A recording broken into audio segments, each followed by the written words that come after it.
Did you know one of the most famous dynamic programming questions is inspired by a staircase? Climbing stairs is a Pattern Mastery 100 classic and a favorite at Google, Microsoft, and Facebook.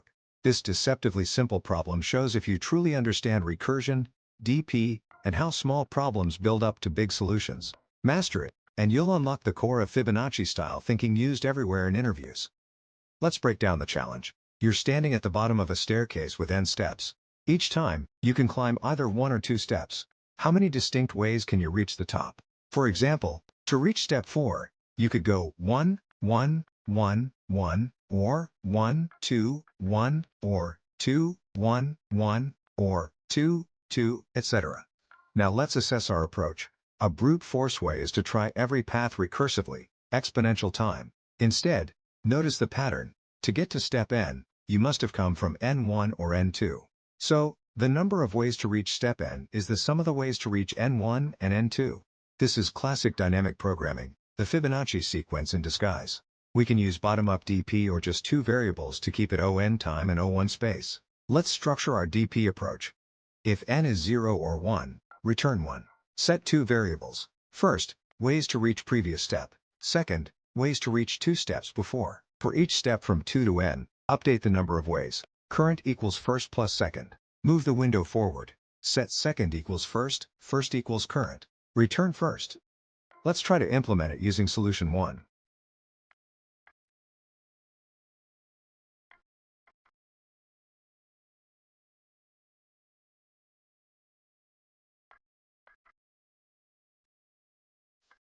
We start by defining a class named solution. This is just a container for our method. Think of it like a folder where our stair climbing logic will live. Inside this class, we declare a function called climbStairs. It receives a single number n, which represents the number of steps in the staircase. Our goal is to find out how many distinct ways someone can climb to the top by taking either 1 or 2 steps at a time. We create an empty dictionary called memo. This will act as a memory box where we store results we've already computed. Memoization helps us avoid repeating the same calculations, keeping our runtime efficient. Here we define an inner helper function called DFS, short for depth first search. This function calculates the number of ways to reach step I. It works recursively, building the answer from smaller subproblems. We check a base case, if I is 1 or 2. For 1 step, there is only 1 way to climb. For 2 steps, there are 2 ways, 1 plus 1 or 2. So for I less than or equal to 2, we return I directly. This prevents unnecessary recursion. Before computing anything expensive, we check whether we've already solved this subproblem. If I is already in our memo dictionary, we can reuse the stored result, instant retrieval. If we've solved this step before, we return the saved answer immediately. This saves time and keeps the recursion efficient.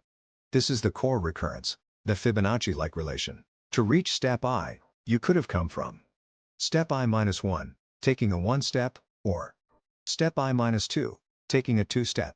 So we compute both, add them together, and store the result in our memo dictionary. This ensures we only ever compute each step once.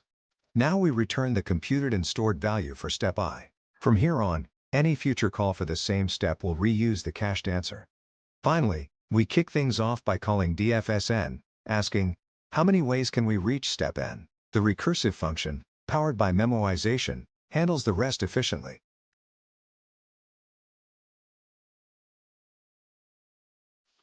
Test case explanation, climbing stairs, memoize DFS case 1, n equals 2. Let's test our function using this input, 2. This number represents the total number of steps in the staircase, and we're trying to find how many distinct ways we can reach the top. Here's why the solution works. When n equals 2, there are only 2 possible ways to climb. Take 2 single steps, or take 1 double step. So the answer is simply 2. And that's exactly what our program outputs, 2. The base case is working perfectly. So, our implementation is correct. The algorithm successfully calculates the number of distinct stair climbing paths using memoized recursion, efficient, accurate, and reliable across all test cases. Now we're walking through solution 2.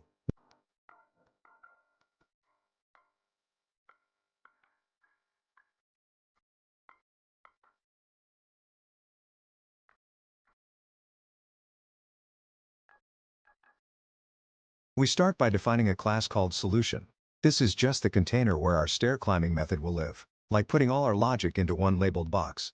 Inside the class, we define a function named climbStairs. It takes an integer n, which represents how many steps there are in the staircase. Our task is to figure out how many different ways we can reach step n if we're allowed to climb either one step or two steps at a time. First, we handle a simple base case, when the staircase is very small. If there are one or two steps, we don't need any fancy logic, we already know the answer. For one step, there's only one way to climb it. For two steps, there are two ways, 1 plus 1 or 2. So if n is 1 or 2, we just return n directly and skip the rest of the function. Now we handle larger staircases using dynamic programming. We create a list called dp with n plus 1 elements, all starting at 0. The idea, dpi, will store the number of distinct ways to climb to step I. Creating this array takes on space. We fill in the base values. dp1 equals 1, there's one way to reach step 1. dp2 equals 2, there are two ways to reach step 2. These match the logic from our earlier base case and give us a solid starting point for building bigger answers. Next, we loop from step 3 all the way up to step n. For each step I, we'll compute how many ways there are to reach it based on the previous two steps. This loop runs n-2 times, so the time complexity of the main work is on. This is the heart of the algorithm. To reach step I, you can come from step I-1 by taking one step, or come from step I-2 by taking two steps. So the total number of ways to get to step I is the sum of the ways to get to I-1 and I-2. This is why this problem behaves like a Fibonacci sequence. After we filled the whole dp array, dpn now holds the answer to our original question. How many distinct ways can we climb n steps? We return that value as our final result. And that's how this algorithm works. It first sets up a dp array with base cases for the first two steps, then builds the answer iteratively by adding the ways from the previous two steps for each position. Efficient, simple, and elegant. Solution 2. Test case explanation, climbing stairs, dp array method. Case 2, n equals 3. Now let's test with 3 steps. Again, the input represents the number of steps we need to climb. Here's the logic. After initializing our dp array, dp1 equals 1, dp2 equals 2. We compute dp3 using the recurrence. dp3 equals dp2 plus dp1. dp3 equals 2 plus 1. dp3 equals 3. This represents the 3 valid climbing sequences. 1 plus 1 plus 1, 1 plus 2, and 2 plus 1. And that's exactly what the program outputs, 3. The dp transition is working flawlessly. So, our implementation is correct. The algorithm successfully computes the number of distinct ways to climb a staircase using bottom-up dynamic programming, efficient, accurate, and reliable. Breakdown recap.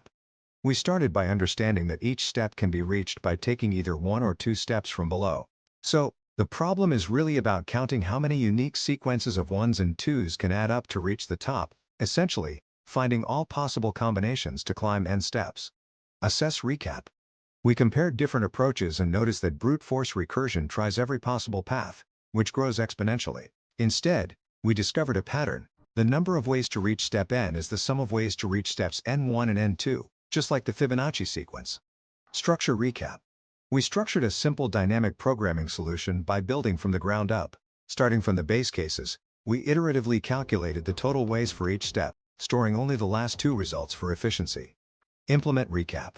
Once we coded it up in LeetCode, the implementation ran smoothly without any issues, efficient, clean, and easy to read. Check recap. We tested the logic using LeetCode's built-in cases, confirming that every input passed successfully and the results matched our expectations. The key takeaway is that many complex problems simplify beautifully once you recognize the recurrence pattern. In this case, climbing stairs wasn't just about movement, it was about understanding how smaller subproblems build up to the complete solution.